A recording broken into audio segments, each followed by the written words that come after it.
반갑습니다. 네, 오늘 이제 질문 한번 읽어보겠습니다. 50대 주부입니다. 불교대학 졸업을 앞둔 시점에서 제가 겪는 혼란을 이겨내고 싶어서 스님께 질문드립니다.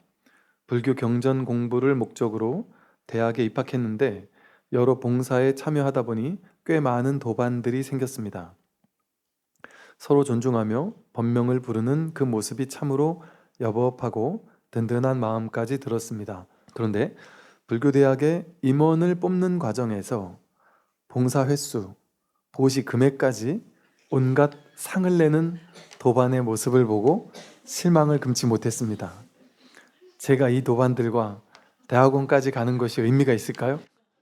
이런 일 많죠. 이렇게 불교대학 다닐 때 법문 듣고 공부할 때는 참 좋았는데 불교대학 졸업하고 나서 이제 뭐 불교대학 동문회도 만들고 또 신도 조직도 하면서 봉사팀도 만들고 그러다 보면 이제 누가 회장을 해야 되냐, 누가 총무를 해야 되냐.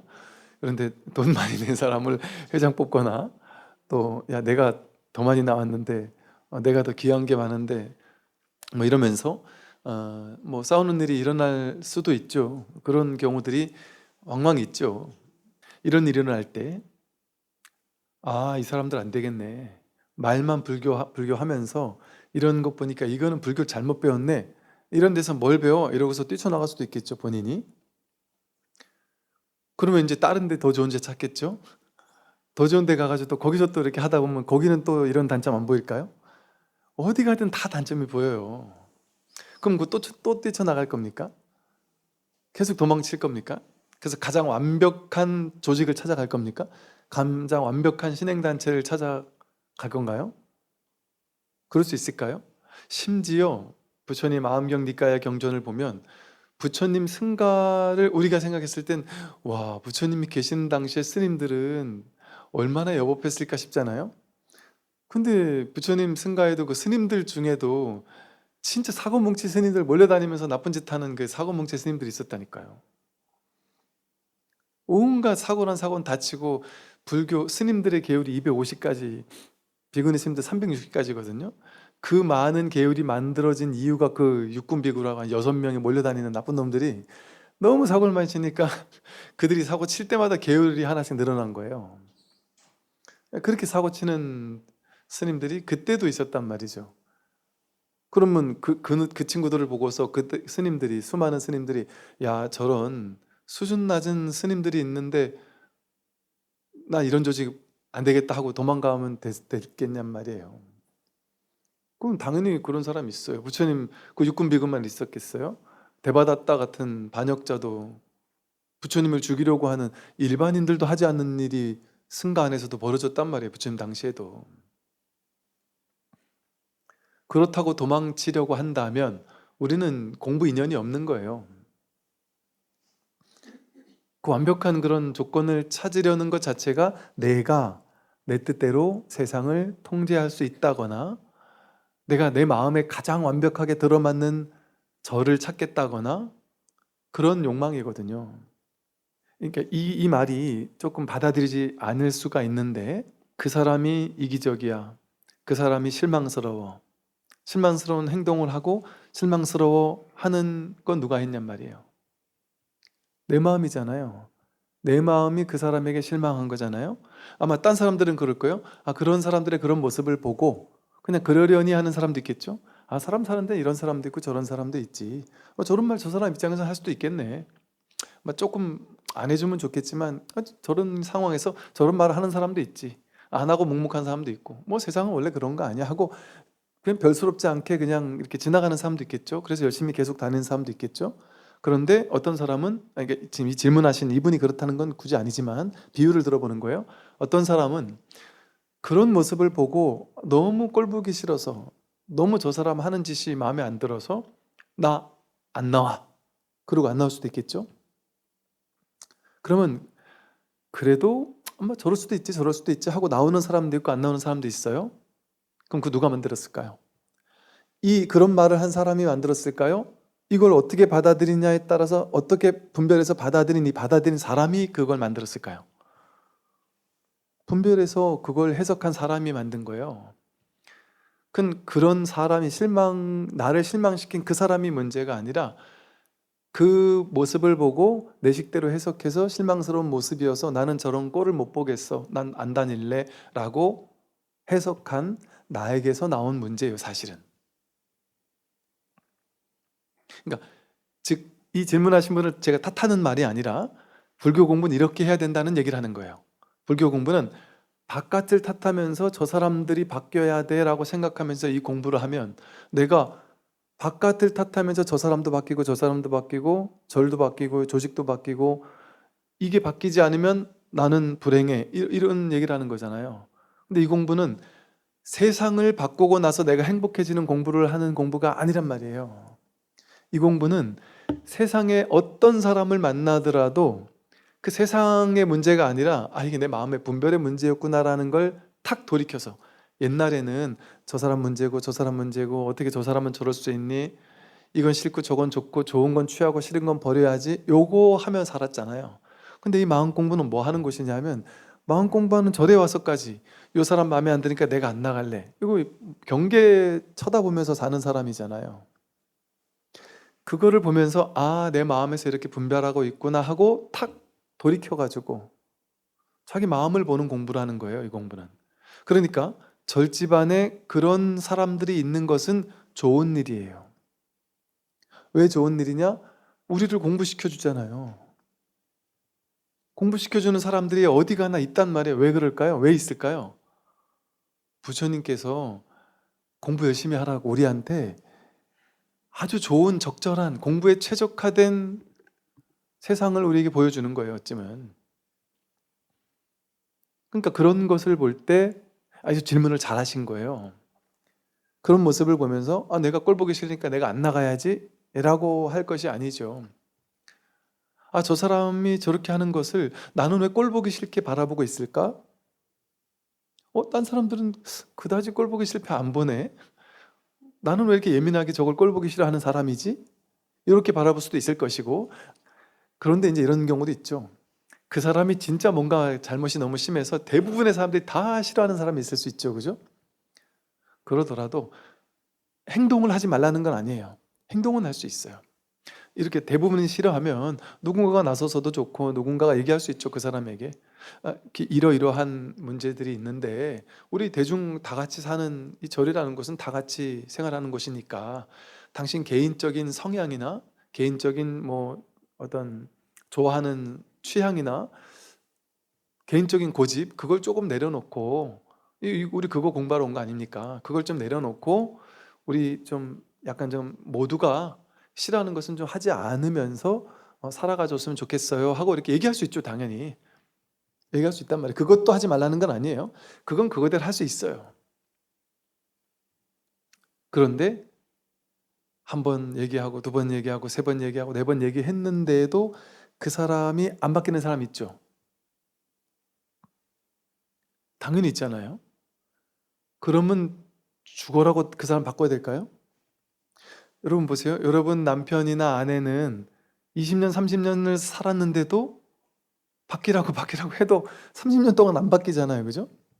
그런데 절에 가서 내가 아내가 얘기해도 30년 동안 안 바뀐 사람인데 절에 가서 누가 나한테 두세 번 얘기했다고 바뀌겠어요? 그거 바뀔 사람 같으면 그런 행동도 안 하겠죠. 진작에 안 하겠죠. 그러니까 안 바뀐 사람도 있단 말이에요. 그것도 있는 그대로 인정해야 된단 말이에요. 그러니까 부처님도 세 번, 네 번까지는 얘기를 하셨는데 그래도 안 바뀌면 그냥 내버려 뒀단 말이에요. 저 사람 지금 바뀔 때가 아니구나. 왜 그럴까요? 시절 인연이 아직 안 오면 자기의 그 고집, 자기의 집착을 못 내려놔요. 법문을 감탄하며 들어도 그는 그냥 머리로만 이해해서 좋은 얘기네 해놓고 와 그러네, 집착을 버리라는 저 얘기가 대단하네 이러고 자기는 집착을 못 내려놔요. 그래서 이게 익어가야 되거든요. 선근공덕이 계속 익어가고 법문을 계속 듣다 보면 그게 차근차근 쌓여가지고 이 법의 정법이 훈습이 된단 말이에요. 그러다 보면 그게 선근공덕이 쌓이고 쌓여서 어느 날 이게 내 얘기였구나, 내가 그러고 있었구나, 내가 내려놔야 되는구나 라고 깨닫는데 시간이 걸린단 말이에요. 이렇게 도반들 가운데는 시간이 걸리는 도반들도 있어요. 또 자기가 잘못하는지를 전혀 미처 모르는 도반들도 있어요. 예전에 어느 큰 절에 있을 때 정말 열심히 이제 봉사하는 어떤 분이 있었는데, 그분은 너무 좋아요. 절 입장에선 너무너무 고맙고 감사한 사람이에요. 그런데 수많은 신도님들이, 봉사하는 분들이나 신도님들이 그분을 되게 좀 불편해하고 막 힘들어 하는 거예요. 근데 그 얘기를 이렇게 누군가가 이렇게 한번 얘기를 했더니 화를 버럭 내면서, 내가 이렇게까지 봉사를 하고 내가 나처럼 기여하는 사람이 없는데 그러냐면서 막 화를 내고, 그래서 절대 안 받겠더라는 거죠. 왜 그러냐 그랬더니 별것도 아니에요. 당신은 청소할 때 당신 스타일이 있는 거예요. 남들은 예를 들어 깨끗하기를 한 100만큼 깨끗하게는 못하는 거예요. 우리 집도 그렇게 안 하는데 저를 내가 저렇게까지 깨끗하게 해야 되나. 우리 집도 한 50 정도 청소하고 마치는데 저를 내가 저렇게까지 막 그냥 해야 되나 해서 자기 집 청소하듯이 50 정도 청소를 대부분 한단 말이죠. 대부분 사람들이. 근데 그분 기준에는 이거는 청소가 아닌 거예요. 그분 기준에는 100 정도를 해야지만 청소인 거예요. 그분은 50만큼 청소하고 가는 사람들 이해를 못하고 화를 버럭버럭 내고, 그러려면 하지 마 이러고 내쫓고, 자기 스타일이 있는 거죠. 스타일. 그래서 그런 얘기도 하지 말라는 건 아니에요. 그러나 이제 내가 그건 그거대로 이제 사회생활을 하되, 내가 이 마음 공부 측면에서 저는 설명을 하는 거예요. 마음 공부 측면에서는 상대방이 문제가 있는 상대를 만났을 때 그게 나인 줄 알아야 돼요. 그 사람이 나한테 자기가 나쁘다고 했습니까? 내가 나쁘다고 했지. 그러니까 그 사람을 나쁘다고, 내가 이런 식으로 나쁘다고 보는 사람은 이 세상에 누구밖에 없을까요? 자기 분별밖에 없어요. 그러면 이 세상에 그런 일이, 그 사람이 있어요? 그런 사람이 있어요? 그런 나쁜 사람이 있을까요? 내 머릿속에만 있잖아요. 자기 분별 속에만 있잖아요. 그럼 그 분별을 누가 만들었냔 말이에요? 누가 창조했냔 말이에요? 자기가 창조한 분별이죠. 이와 같이 사실은 이 세상, 여러분 가만히 보세요. 여러분이 살고 있는 세상에 전부 다 자기 생각 아니에요? 이 사람이 잘한다 못한다, 이 사람이 잘났다 못났다, 그거 전부 다 자기 생각 아니에요? 그렇게 생각하는 사람 이 세상에, 이 우주 전체에 나밖에 없지 않아요? 나에게서 나왔잖아요. 그런데 우리는 그게 자기 생각인지 모르잖아요. 자기 생각이면 그게 누구예요? 그 생각이 나잖아요. 저 사람 나쁜 놈이야 라는 그 생각이 나잖아요. 그럼 그 놈이라는 게 그 놈이 바깥에 있을까요? 그 놈이 나에게 있죠. 그 놈이 나죠. 왜? 그 놈을 그렇게 생각하는 그 놈은 내가 창조한 거 아니에요? 실제 그 놈이 따로 없단 말이에요. 내 의식에서만 그런 놈이 있죠. 그럼 그 놈이 어디에 있는 거예요? 내 마음에 있단 말이에요. 만법 유식이란 말이에요. 삼라만상 만법, 내가 삼라만상 만법은 자기 분별 의식으로 만들어냈기 때문에, 그러한 좋고 나쁜 대상은 내 바깥에 있는 게 아니라 자기 분별 의식 속에만 있어요. 그러니까 자심중생을 제도해야 되는 거예요. 저놈이 나쁜 놈 하는 저 중생이 따로 있는 게 아니라 저놈이 나쁜 놈 하는 이 중생인 거예요. 자심중생인 거예요. 그러니까 불교에서는 처음에는 중생을 다 건지우리다 이렇게 얘기하는데, 공부가 한 번 더 된 사람한테는 자성의 사홍선을 얘기한단 말이에요. 다 자기 마음이란 얘기예요. 자성삼보, 삼보도 저 바깥에 있는 불법승이 아니고, 중생을 다 건져오리다 할 때 사홍서원도 바깥에 있는 중생이 아니고 자기 분별이라는 중생이에요. 바깥에 있는 중생이 이 분별의 중생이니까. 그러니까 자기가 제도될 때 일체 중생이 제도되는 거예요. 그러니까 우리가 바깥에 있는 누군가를 제도하겠다? 자기 중생을 제도하면 바깥의 중생도 일시에 제도가 돼요. 바깥의 중생이 따로 없기 때문에 그래요. 자기 분별의 중생밖에 없어요. 바깥의 중생이 따로 있지 않습니다. 그러니까 자기 마음 깨달으면 일체 삼라만상이 일시에 깨닫는 거예요. 다 자기 마음이기 때문에. 이 마음 바탕에서 모든 좋고 나쁜 것들이 일어났거든요. 이 마음 바탕이라는 한 마음에서 내가 분별을 일으켜가지고 좋은 사람, 나쁜 사람을 다 만들었단 말이에요. 자기 창조란 말이에요.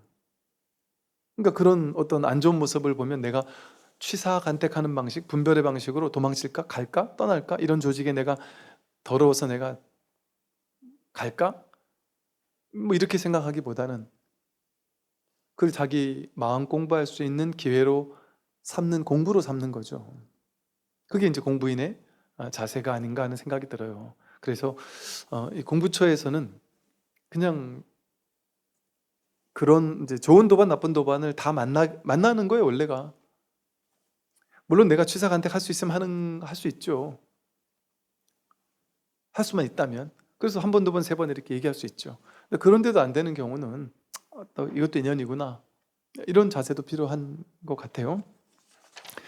오늘 이제 육주단경 또 보겠습니다. 근데 지난 시간에 이렇게 그 육조스님께서 모인 대중들에게 먼저 자성의 5분 법신 향을 전해주고 다음에 무상 참회를 전해드리겠습니다라고 말씀을 하셨어요. 그래서 대중이 모두 호계 합장을 하니 해능 스님께서 말씀하셨다 해서 이제 자성의 5분 법신 향이 뭔지를 하나하나 설명을 하고 계십니다. 지난번에 말씀드린 것처럼 5분 법신 향이 이 육조단경에서는 뭐 5분 법신향, 참회, 사홍서원, 뭐 삼법인, 모든 불교 교리, 좌선이며 뭐 연불이며 뭐 모든 수행, 모든 불교 교리를 관심속으로 해석하고 있어요. 즉 자신이 깨달은 마음, 이 본성, 자기 본래 마음, 이 본래 마음에 입각해서 재해석하는 거예요. 즉 모양의 불교 교리는 모양 따라가는 불교 교리예요. 쉽게 말하면 방편의 불교 교리예요. 모양 따라가는 불교 교리는 오분법신양은 다 달라요. 계향은 계율을 잘 지키는 거고 계향에는 어떤 계율을 지키는 거. 계향과 정향은 다르잖아요. 엄연히 다르거든요. 정향과 해향은 엄연히 달라요. 그 계정의 사막을 따로따로 닦아야 돼요. 모양의 계정의 사막이라면, 그런데 자성의 계정의 사막은 계율이 선정이고 선정이 지혜예요. 이게 서로 다르지 않단 말이죠. 이 마음 하나 깨닫는 이야기를 계율로도 설명을 한 것이고 정으로도 설명하고 해로도 설명한단 말이죠. 그래서 오로지 불이법이니 마음 하나, 오로지 마음, 이 진리 하나, 이 관점에서 모든 것을 설명해요. 그러니까 처음에는 이제 이를테면 이런 거예요. 저도 옛날에 처음 불교 공부를 할 때 와, 이 공부에 대한 안목이 있는 분들에게 질문을 하면 와, 이게 놀라운 거예요. 어떻게 이렇게 온갖 교리와 온갖 경전과 온갖 궁금함을 아무리 물어봐도 어떻게 저렇게 환하게 막 그냥 모든 것을 회통해서 다 저렇게 바로바로 얘기를 할 수가 있을까? 어떻게 저럴 수 있지? 이해가 안 갔단 말이죠. 근데 저게 똑똑하면서 나오는 게 아닌 것 같은 거예요. 똑똑하면서 나온 게 아니었어요. 모든 것이 나온 이 근본자리인 마음 하나 깨닫고 나면 여기서 나온 모든 문제가 전부 다 마음의 문제 하나로 귀결된단 말이에요. 그러니까 분별하는 사람들은 이게 100가지 문제를 가지고 이게 100문제인 줄 알아요. 1000가지 문제를 가지면 이게 1000가지 문제인 줄 알아요. 근데 이분은 오직 한 가지 맛으로, 한 맛으로 다 답을 하니까 와, 저분은 대단하다. 어떻게 1000가지 문제 답을 다 할 수 있지? 이렇게 놀라운 거죠. 왜? 모양의 세계만 보니까. 근데 이 법을 깨달은 사람은 마음을 보니까 이게 다 마음의 얘기잖아요. 그러니까 그 다 답을 하네 싶지만 다 답을 하는 게 다 다르게 답하는 게 아니라 다 똑같은 얘기를 하는 거죠. 왜냐하면 이 삼라만상 모든 것이 마음 안에서 나왔단 말이에요. 일체유심조란 말이죠. 그러니까 이 근본에서 답을 하면 삼라만상 전체에 대한 모든 답이 다 나오죠. 다 여기에 있는데 다 나올 수밖에 없죠. 그렇게 해서 5분 법신양을 설하고 있어요. 첫째는 계향이니 곧 자기의 마음속에 잘못도 없고 악함도 없고 질투도 없고 탐냄도 성냄도 없으며 해치고자 하는 위협도 없는 것을 일러 계향이라 합니다. 그랬어요. 보통은 이렇게 나오죠. 이제 모양의 오분법신양을 설할 때는 이렇게 하죠. 계율 중에는 5개가 있고 10개가 있으니 5개는 뭐 살도 원망 주고, 첫째는 살생이고 살생하지 말아야 된다, 도둑질하지 말아야 된다, 거짓말하지 말아야 된다, 이런 얘기를 쭉 하면서 이것이 바로 이것을 잘 지킬 때, 그럴 때 그것이 바로 계양이다, 이렇게 설명할 거 아니에요. 이게 모양의 계양이에요. 그럼 우리는 이제 모양 따라가면서 계율을 하나하나 지켜야 돼요. 신구의 삼업을 하나하나 다 청정하게 닦아야 돼요. 할 일이 많아져요.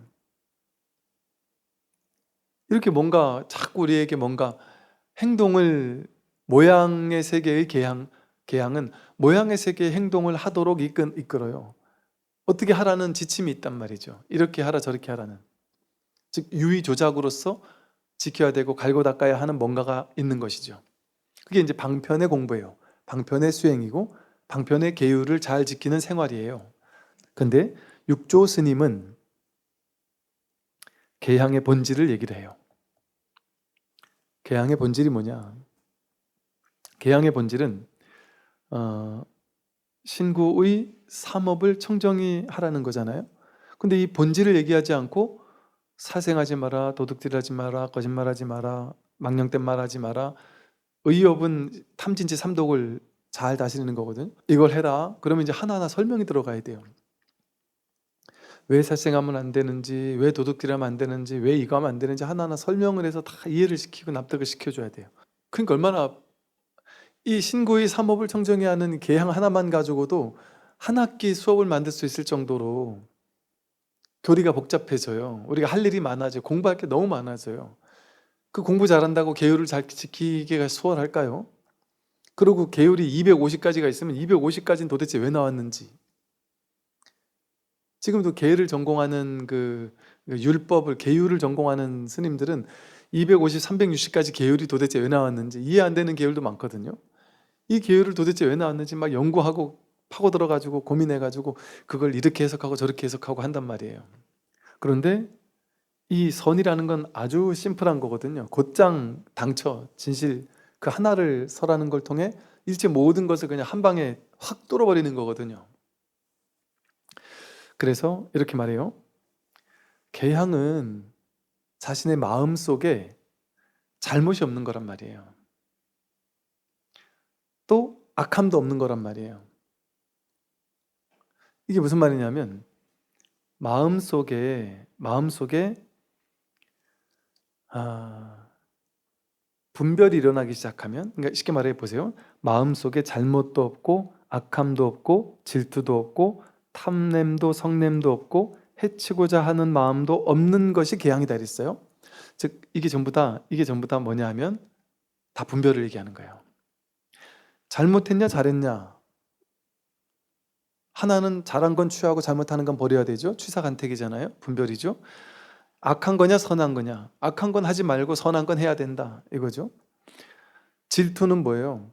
나와 너가 둘로 나뉘어져 있다고 하니까 너는 잘하고 나는 잘못하고, 나와 너라는 게 본래 있어요? 없는데 나다 너다를 만들어 놓으면 거기서 너는 잘하고 나는 못했고, 잘한 사람을 질투하고 우월감을 느끼고 열등감을 느끼고 이런 모든 분별이 생겨나요. 또 탐냄이 생겨나요. 나와 너가 둘이니까 너 걸 뺏어가지고 내 걸로 만들어야 된다는 생각이 일어나요. 그리고 내 뜻대로 해야 된다는 생각이 있으니까 자기 생각을 고집하니까 내 뜻대로 안 되면 괴로워서 화를 내요. 성냄이 일어나요. 내 뜻대로 원하는 만큼 탐욕이 갖질 못할 때 또 화가 나죠. 그게 또 성냄이죠. 또 해치고자 하는 마음, 나와 너가 둘이니까 너를 해쳐서라도 내 것을 획득하겠다, 이런 식의 남을 해치고자 하는 마음이 일어난단 말이죠. 이게 전부 다 둘로 나뉘는 분별망상이 일어난다는 소리를 이렇게 여러 가지로 설명한 거예요. 즉 진정한 계율을 지키는 삶은 뭐냐 하면 무분별지란 말이에요. 반야지혜란 말이에요. 이 마음 하나 깨달으면 자기 마음 속에 그런 분별이 없는 삶, 그게 계양이란 말이에요. 그 마음 속에 본래 분별이 없어요. 우리 마음이라는 건 청정해서, 이 마음을 깨달으면 이 마음은 본래 청정해서 본래 분별이 붙지가 않아요. 여기서 분별을 분별에 몰아갔을 때, 분별에 내가 끌려갔을 때만 분별의 세계가 천 가지 만 가지로 나뉘고 신구의 삼업에서 파생되는 온갖 200가지 300가지 계율이 나뉘고 계율을 지켜야 될 계율, 범해도 될 계율, 애매모호한 계율, 계율학자가 평생을 연구해도 계율을 다 전공하지 못할 만큼, 제가 옛날 대학 다닐 때 계율 전공한 교수님 스님이 한테 한 학기 계율 수업을 들었거든요. 계율에 대한 경전 그 만도 그 경률론 3장 이러잖아요. 경률론 3장에 율장이 들어가잖아요.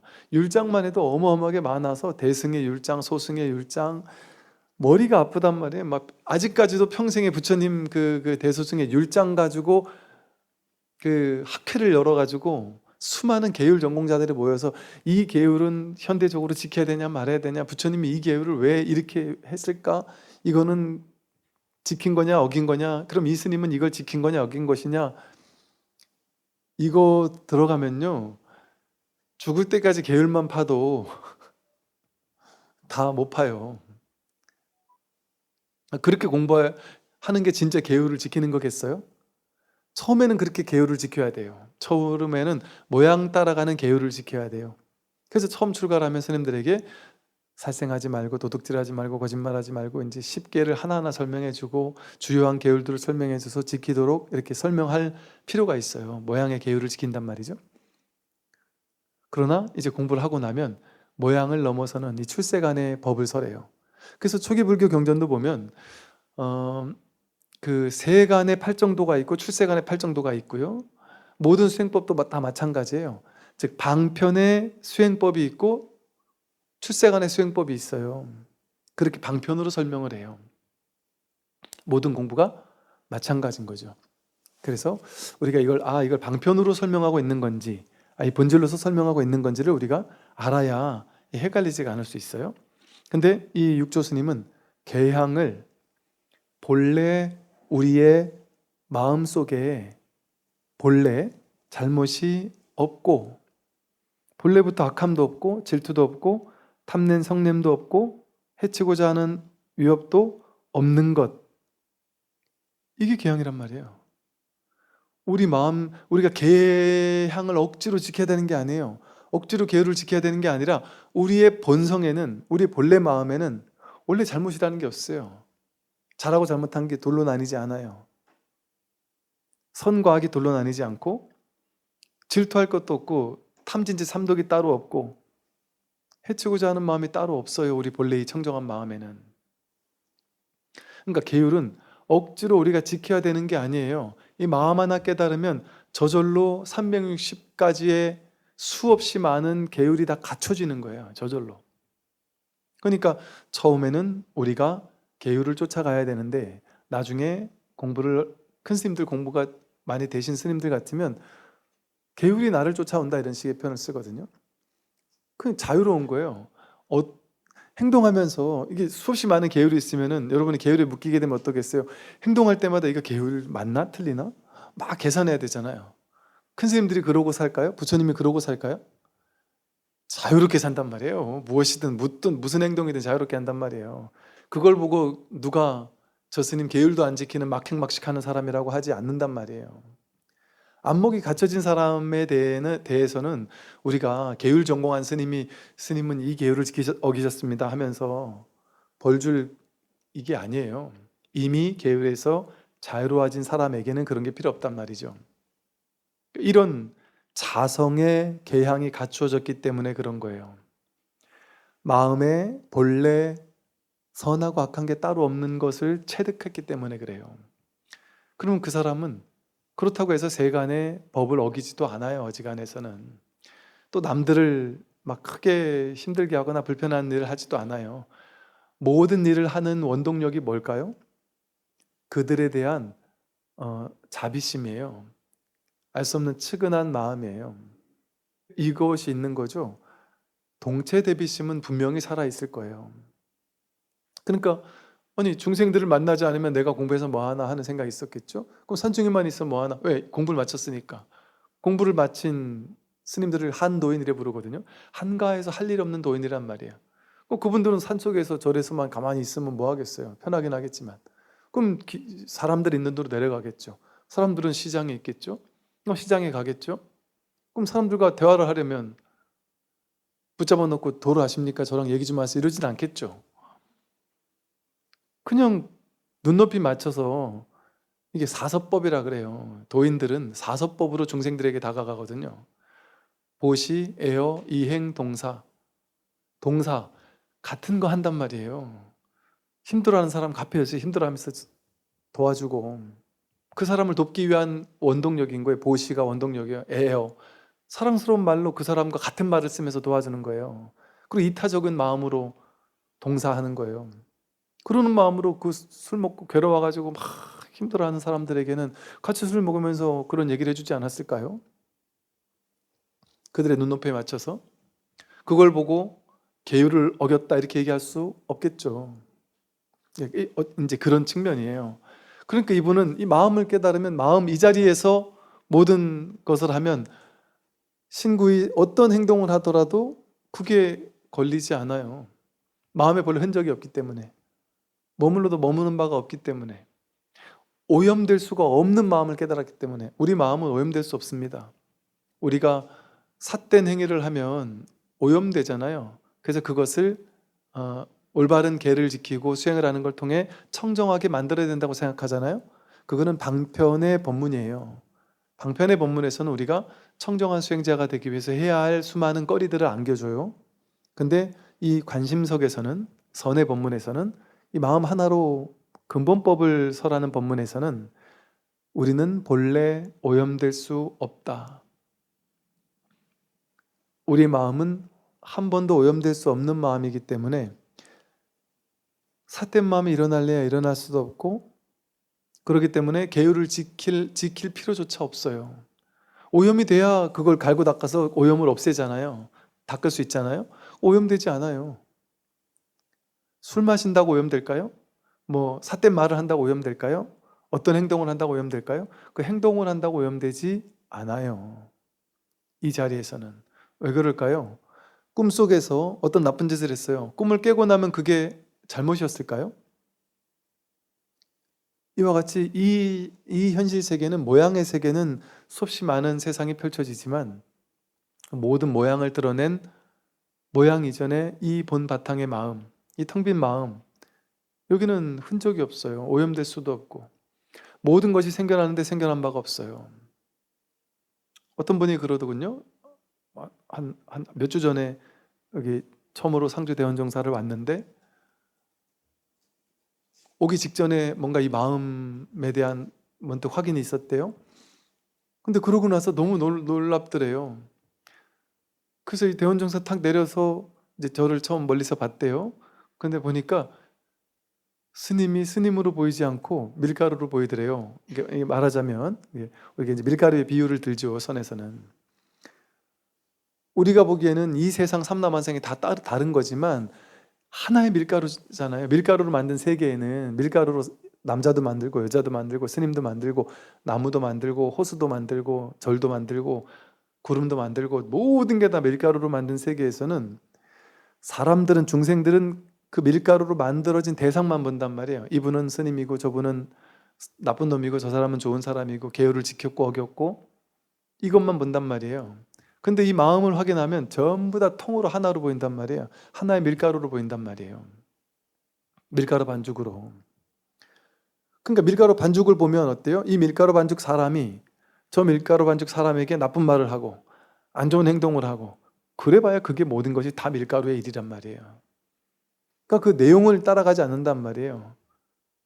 그냥 그 당초인 이 마음 하나를 보는 거죠. 오염될 수 없는 마음을 보는 거죠. 밀가루 반죽으로 본단 말이죠. 이 하나의 마음으로 본다는 얘기예요. 그러니까 이런 자리에서는 계율이 따로 필요가 하지 않아요. 그래서 여기처럼 계향은 자기 마음속에 잘못이 없어요. 우리 마음을 깨달으면 그 마음엔 잘못이라는 게 붙을 수가 없어요. 스스로 확인이 돼요. 아, 이건 잘못이라는 게 붙을 수가 없구나. 잘못과 옳은 일이 따로 없구나. 선함과 악함이 따로 있을 수가 없구나. 이 자리는 청정해서 선함과 악함이 있을 수가 없어요. 붙을 수가 없어요. 자기 분별의 그 선함과 악함이 붙는 거지, 이 분별 아닌 무분별지에는 그게 붙을 수가 없어요.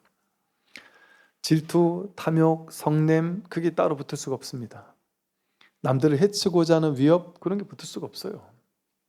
전부 다 자기인데 어떻게 누구를 해쳐요? 이와 같이 그럴 수 없어요. 그러니까 계율을 따로 지켜야 할 필요가 없어요. 계율을 잘 지키는 게 계양이 아니고, 계율이 따로 없는 게 계양이에요. 계율을 따로 지킬 필요가 없구나. 계율을 지키는 이유는 잘못을 저지르지 않기 위해서잖아요. 근데 잘못이랄 게 따로 없어요. 선악이랄 게 따로 없단 말이에요. 이 자리에는, 이 순수하고 텅 빈 자리에는 선이 따로 없고 악이 따로 없기 때문에, 나쁜 짓이 따로 없고 계행이 따로 없기 때문에, 그 모든 것이 따로 없는 게 이게 우리의 본성이구나. 그러니까 이 마음 하나 깨달으면 그게 바로 계향이, 모든 계율이 84,000 세행이 다 갖추어진다, 이런 표현을 써요.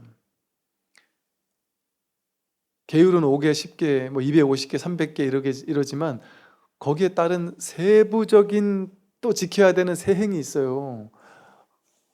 그게 84,000가지가 더 된단 말이죠. 수없이 많은 세행을 어떻게 우리가 하나하나 다 지키겠어요? 다 못 지켜요. 그러니까 제가 옛날에 처음에 출가했을 때 하다못해 이 계율은 다 못 보더라도 하다못해 초하심 자경문이니 행자 스님들이 반드시 봐야 되는 그런 것만 보더라도 이게 지켜야 될 게 너무 많은 거예요. 이게 어디 뛰어다녀도 안 돼요. 스님은 바빠도 뛰면 안 돼요. 이렇게 점잖게 걸어야 되고, 노래 부르는 데 가면 안 돼요. 높은 평상, 이렇게 좋은 침대 같은 데, 좋은 침대 이런 데 자면 안 되고. 근데 그거를 다 지키려니까 그 스님들은 산사맞게도 하면 안 돼요. 계율을, 세부적인 계율, 거기에 막 이렇게 천착돼 있게 된다면. 그러나 그런 것을 그거에 얽매이지 않잖아요, 절집안에서. 그건 왜 그렇겠어요? 부처님께서 열반하실 때 계율 하나하나에 집착하지 마라, 내려놔라, 계율에 얽매이지 마라, 이렇게 얘기하셨어요. 계율은 인연 따라, 상황 따라, 시대에 따라 달라지는 게 계율이에요. 왜 그럴까요? 정해진 게 없는 게 계율이기 때문에 그래요. 근데 불교계에서 그럼 왜 옛날 고리타분한 옛날 계율을 지금까지 고집합니까? 고집하는 게 아니고, 계율에 대한 창의적 해석이 허용돼요, 불교계에서는.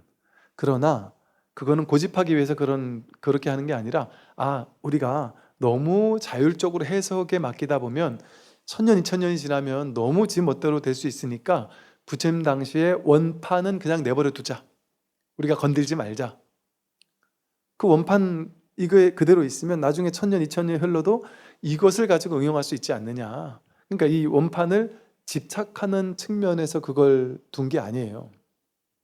그냥 원판은 내버려둬 보자. 그러니까 부처님이 그 당시의 시대적 상황에 따라 그런 계율이 나온 거기 때문에, 그것도 곧이곧대로 그 당시에 그 시대적 상황에서 그 계율이 나온 걸 우리가 모른다면, 그걸 대놓고 무조건적으로 부처님이 말했으니까 무조건 지켜야 된다, 이건 어리석은 사람이 계율을 해석하는 방식이에요. 그래서 우린 정확히 그걸 분별할 수가 없어요. 따질 수가 없어요. 그래서 진짜 계율인, 진짜 계향인 자기 본성, 자기 마음, 이 마음 하나 깨친 자리에 있으면 자기가 부처가 돼요. 그래서 자기 이 본 마음 위에서 온갖 계율도 마음껏 만들어 쓸 수도 있고, 그냥 다 이 마음 하나로 통합할 수도 있고, 그 모든 것이 자제해지는 것이죠. 그게 진정한 계율이에요. 진정한 계행이에요. 그러니까 우리가 계율을 죽어라고 지키는 사람이 되려고 계율을 지키는 게 아니라, 계율에서부터도 자유로워지는 사람이 되기 위해서 임시방편으로 계율이 있는 것이다. 오늘 여기까지 하고 마치겠습니다. 성불하십시오.